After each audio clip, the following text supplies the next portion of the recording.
Welcome back, ladies and gentlemen, to the Alt Kings podcast. I'm your host, Tate, with my co-host, Corbin, and today we have the first of its kind, the HBAR hardware wallet by Citadel Wallet themselves and their founder, Andy. How are you doing today? Great. Thanks a lot for having me. Really looking forward to this podcast and excited to share what I've been building.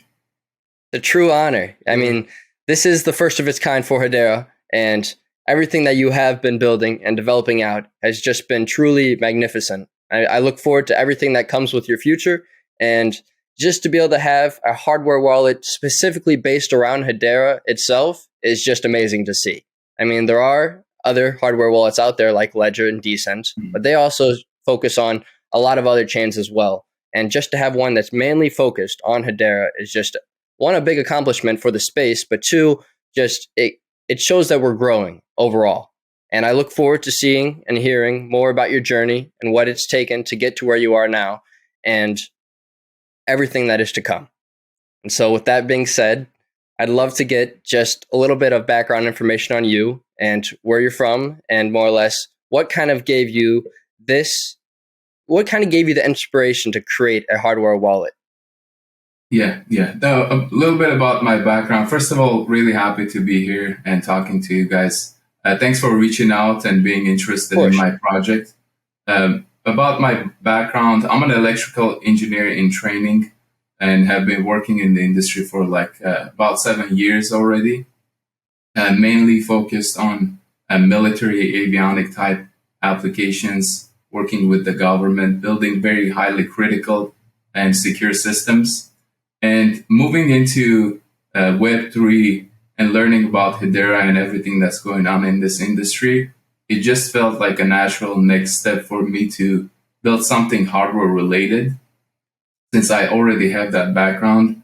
Of course, there's so many other really interesting things going on in Web3, and I'm really interested in the future to build other things, more software focused.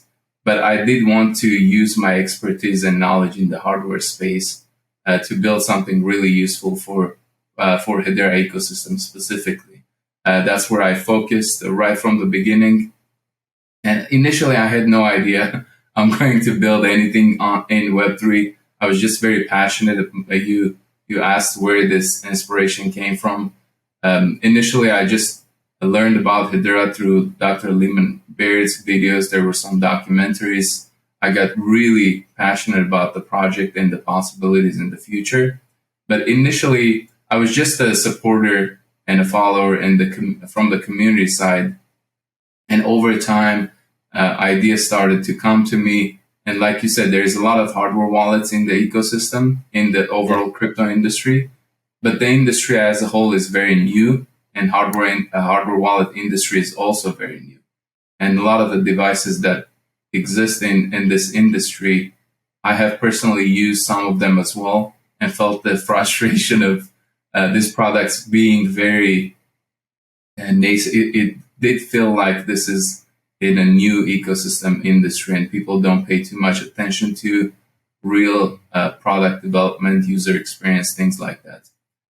Some of the wallets are really secure. That's the best thing about those projects. But you also need to care about the user experience, how it feels to interact with the device, and also not limit the functionalities to just crypto transfers. That's a little bit about my background. Now I'm completely focused on building this wallet and have been building it last 6 to 8 months. We have made a lot of progress. We'll dive into more details about the wallet itself. But yeah, definitely. I love the design. I'm curious. Did you get any inspiration from anything else for the design, or is that just straight from your heart? The design. That's a really interesting question. I have been thinking about the shape of the wallet and the design of the wallet for a long time, even before starting to develop anything. For me, I wanted the hardware wallet to have a different shape than the mobile or smartphone devices or tablets. All those devices are kind of square or rectangular. Yeah. I wanted the hardware wallet to have its own distinct shape. So when you see the shape, you know it's a different type of a device. And also having a round shape is just, it just has so many different meanings. Like I'm running the HBAR to the moon account on Twitter. It can be representing the moon because it's round. And I was also inspired by, I'm not sure, you guys probably know about Pokemon. And there's that Pokeball that the character throws and all kinds of characters come out of it. That's exactly what this wallet is, right? You're going to collect all of your NFT characters. And in the future, you can unleash some of those characters in games, playing the games, and use basically becomes that kind of a symbolic device that you collect not only your crypto, but also NFTs and all kinds of different types of assets. And that's where the inspiration, multiple different places the inspiration came from. Sure. Was it more challenging making it a circle as compared to, like, most phones and other electronics are mainly square? I think because the battery shapes have to be square. Is it more challenging making it a circle? Oh yeah, definitely. That's another great question. I'm really happy you guys paid attention to these details. It is actually harder to make round devices than square devices from manufacturing standpoint as well, from the electronic board standpoint. And it's actually also more expensive to make round devices. But to me personally, the cost of the wallet didn't, the profit I make from the wallet didn't matter too much. I just wanted to make the best wallet possible, the best user experience, the slickest looking wallet, so you can compare it with devices like iPhone and Samsung cell phones. I didn't want to compromise on the quality side of things. And all the manufacturers that I've been talking to, it can be electronics or plastic, the enclosure manufacturers, I've been telling them, do not compromise on quality. I want the best quality, and if it's anything less than the most premium looking device, I'm not going to accept this. So quality has been the goal, and round devices are much harder to make than the square rectangular, like you mentioned. But that wasn't an obstacle for me to take that jump into it. It'll be well worth it at the end, that's for sure. Yeah. Wait until you hold it in your hands. Oh, I can't wait. Yeah, it's going to feel amazing. Excited. So, will there be different sorts of variants of this hardware wallet, or is it all more or less just the same with different types of designs? Yeah, initially we'll have just one version of the wallet, and the wallet will support well-known interfaces, Bluetooth and USB Type-C connection. USB Type-C is the latest version of the USB that's really popular and accepted.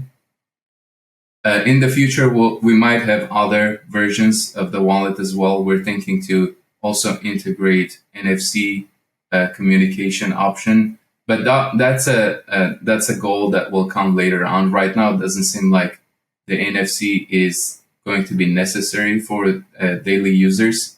Bluetooth and USB are the communication interfaces that are being utilized the most.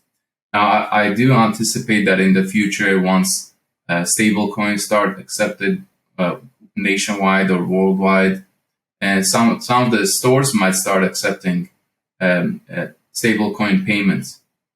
And at that time, it would be very beneficial for users to be able to use their hardware wallet and tap it and make the payment at the store directly with their hardware wallet. So those are the things that we're thinking about definitely for the future.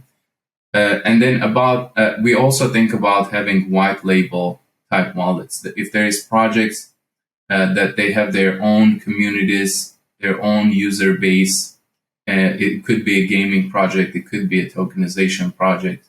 There's all kinds of, it could be a financial project. If they want to have their own label on the wallet, their own colors, we're thinking to have customized versions of the wallet, just minor customization that wouldn't affect the functionality of the wallet itself, but visually it would look and represent that brand or company And during the recent announcement with Angry Baboons, we kind of touched on that. I do want to make a couple of very limited edition hardware wallets in the theme of some of the most popular NFT projects in the ecosystem as well. And that could be something very special. But a lot of goals for the future. Right now, the main goal is to push the wallet out to the community as soon as possible. And after that, there's so many possibilities. We have so many ideas for the future of this wallet. Yeah, and it's nice that there's one that's actually dedicated just for HBAR, because, you know, like Ledger and Decent technically do support it, but like I've never even considered putting my NFTs from HBAR on either of them because it's kind of jank. Not gonna lie, like, you know, especially when you're dealing with something that's, you know, worth, you know, X amount of dollars, like you don't want to be playing around and like accidentally lose stuff or have it locked out from your, you know, your wallet or anything like that. So it's nice that somebody's actually building something dedicated for this. Yeah. No, definitely. The goal is to make it as flexible as possible and as many features added to the wallet as possible. So the user experience is seamless, and the wallet itself doesn't create extra frictions and extra friction when they're interacting with the decentralized applications built on Hedera. And we also want to simplify everything even further. And we're not going to have our own software wallet that the hardware wallet pairs with. And we're going to collaborate with the biggest software wallet projects in the ecosystem. So if you've been using certain software wallets, let's bring an example of Hashback. Hashback has been dominating the ecosystem in terms of the best and preferred software wallet. And if users have been using that wallet, it wouldn't be really convenient for them to move to something else. They're used to it. They know the user interface. They know how to interact with it. They've been using it with many different dApps, DeFi, NFT platforms.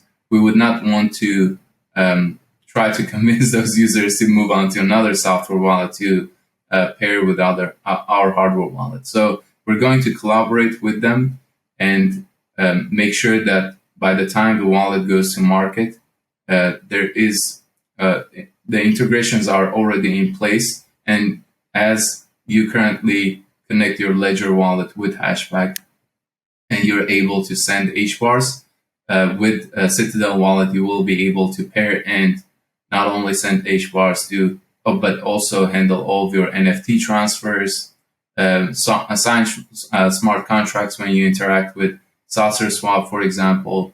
We want for users to be able to handle all of the transactions that they were doing with Hashback, now supported by Citadel Wallet, to secure your keys and have the peace of mind and confidence that your assets are safe. That's great. Yeah, that's truly great. And I'm very happy that you are focused on security. And I'd love to touch a little more on that before we get into those services that you also will be providing. So if you don't mind, you mind going a little bit more in depth into the security side of things? Because I believe from what I've seen, your security is a lot more structured and more secure than some other competing hardware wallets out there. Yeah. No, security is one of the top priorities. If not, it's the highest priority for us for Citadel Wallet. If it looks good, if it feels good, if the user interface is good, but security is not that good, then there's no point to in really making this kind of a device. So security has been the goal right from the beginning, and developing the device right from the beginning, we have paid attention to every single component that we choose. And I have done a lot of research in our current hardware wallets, trying to see what kind of security components they use, electronic components. And at the same time, looked at the broader ecosystem of what kind of microcontrollers, secure microprocessors are available in the market that these hardware wallet companies might not have even known about or used at the time they were developing the wallets. And I found some really new secure architecture-based microprocessors and secure elements. The secure element itself that we use is cutting-edge developed and manufactured by NXP. NXP is a huge company, well-known, and their secure element is being used in all kinds of different security-focused applications and industries. And we are going to utilize that secure element, which is which security certification level is even higher than the ledger. But that's not so. If you have a secure element, that's already great. A high security secure element that can protect your private keys. That will protect your private keys. But then the hardware wallet itself also has the microprocessor, which is the bridge to the external world. So if you interact with your desktop PC, mobile device, you need some kind of way for the secure element to be able to communicate with those, and you need to have that microprocessor. Now, a lot of the hardware wallets in the industry use just generic microcontrollers as the microprocessor.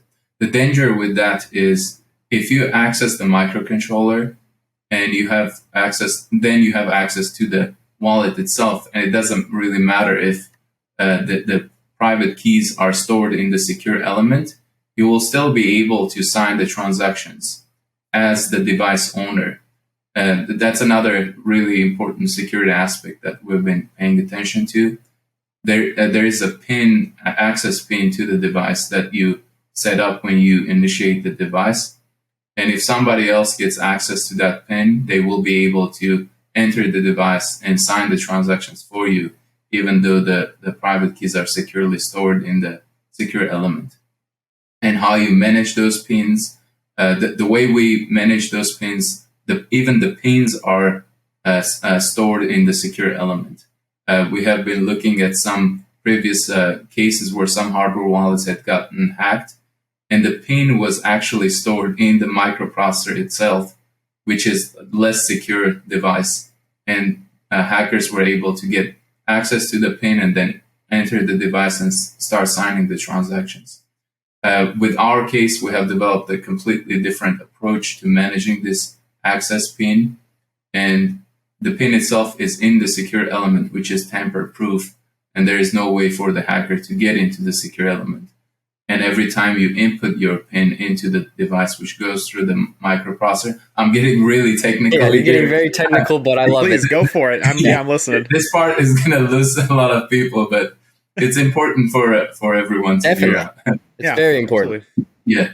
So that access pin is stored in the secure element, and every time you input the pin, it's never stored anywhere else out, and it just compares with the secure element. If the secure element makes sure that the pin inputted is correct, then it will turn on the device. If not, nobody else will be able to access the device. There is security concerns on the Bluetooth side with some other devices, because the Bluetooth interface itself is not that secure. So you have to develop some extra layer on top of the Bluetooth protocol to be able to communicate with desktop or mobile devices securely. And we've been developing, it's called TLS. It's a very secure communication channel, and we're going to build the TLS over Bluetooth. If you guys want to look up after this, it's going to be, there's nothing like this in hardware wallet ecosystem. And it's actually very hard to develop this kinds of secure systems on this small device. And I would imagine a lot of companies just take the shortcuts and say, secure element protects your private keys. We don't need to worry about anything else.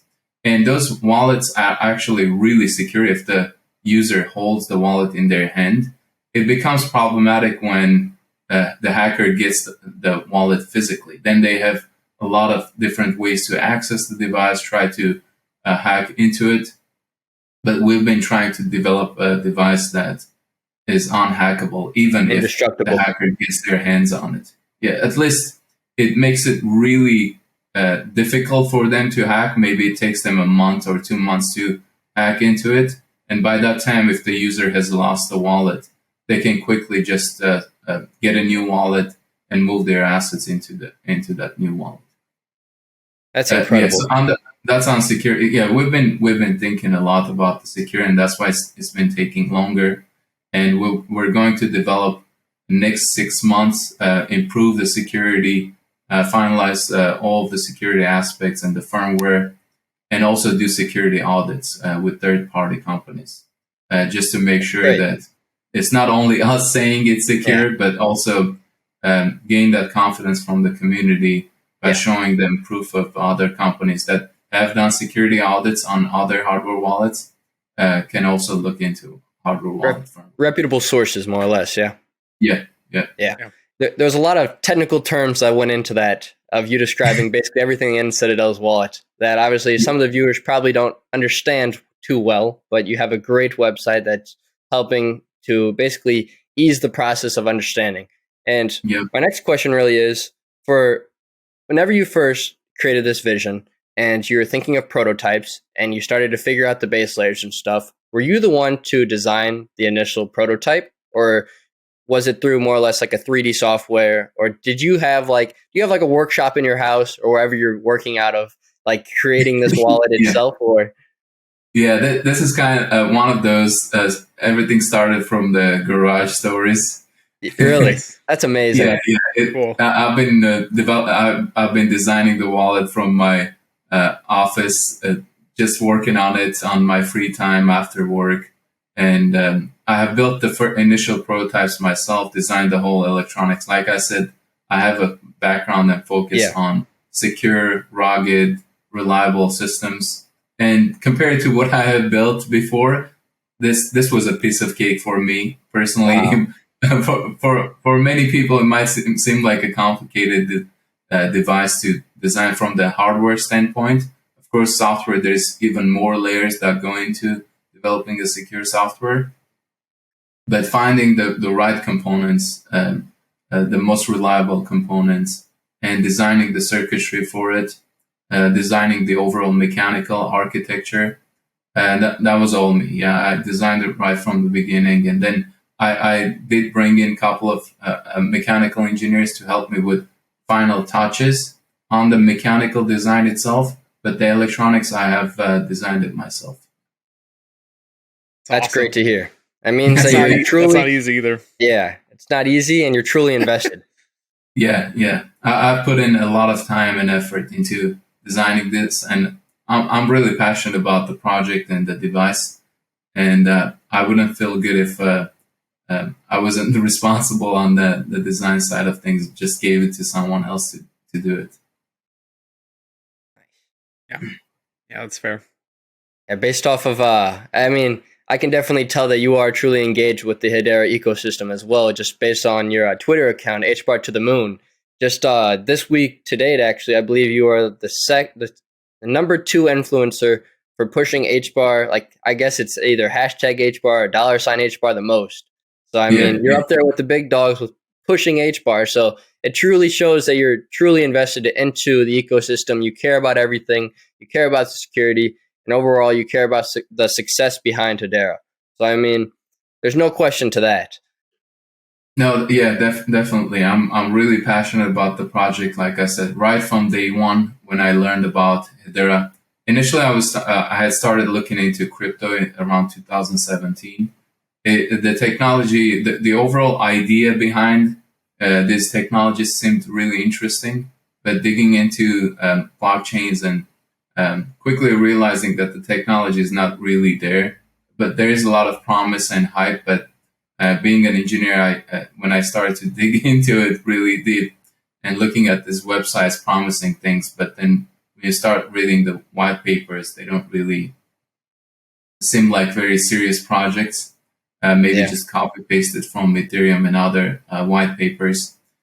So I was a little disappointed that the projects in the industry are so low quality.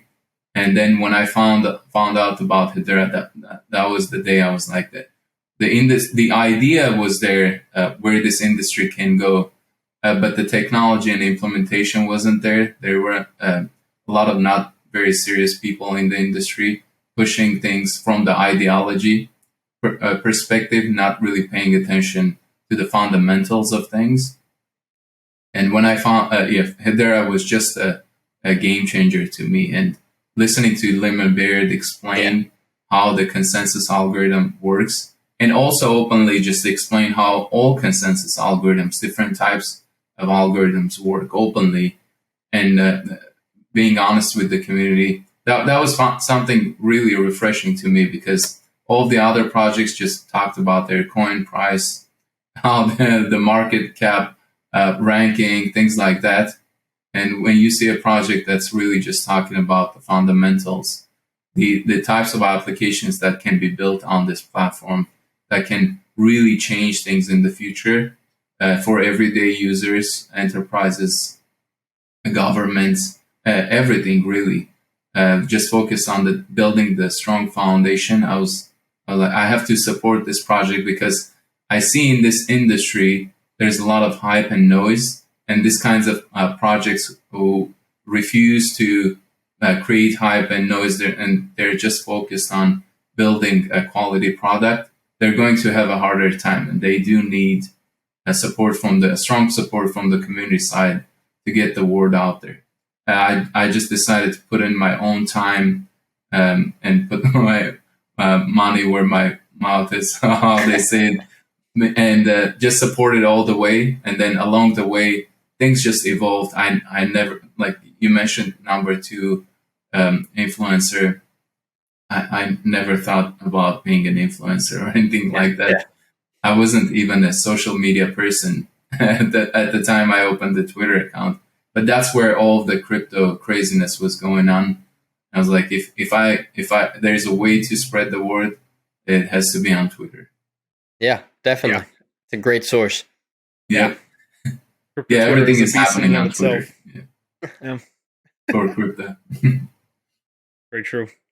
So what part of the roadmap are you on? I see on the website that you have these nice little bubbles and this nice little like design and stuff for them, but like an even amount of them are filled in and an even amount of them are not filled in. So are you on the software portion of it right now, or are you? Yeah, okay. The roadmap on the website really needs an update. I was intentionally very vague with that roadmap at the beginning, because the project was just, I had just started developments at that time. I didn't want to give any specific timelines yet. But at the same time, I wasn't going to do any pre-orders or anything like that. So I could be vague at that time. Now we're going to have major updates to the website, and we'll have more details on the roadmap, what's coming in the near and long-term future. For the roadmap, if people obviously are interested to know when the wallet is coming out and when new announcements and news are coming out about the project, I can say that in March, middle to end of March, we'll have the wallet pre-orders, and the pre-orders will be handled through the NFT project that I'm building on top of the Citadel Wallet. So people who buy those NFTs, depending what tier of the NFTs they buy, they will get one wallet, pack of 2 or pack of 3 wallets, and also get a lot of privileges associated with those NFTs related to the NFT project itself, but also the hardware wallet project, which is based on a real world sustainable business. So the white paper, we have finished the white paper already. I'm excited to release that sometime end of this month, middle to end of this month, so people can see what kind of ideas we have for the future of Citadel Wallet.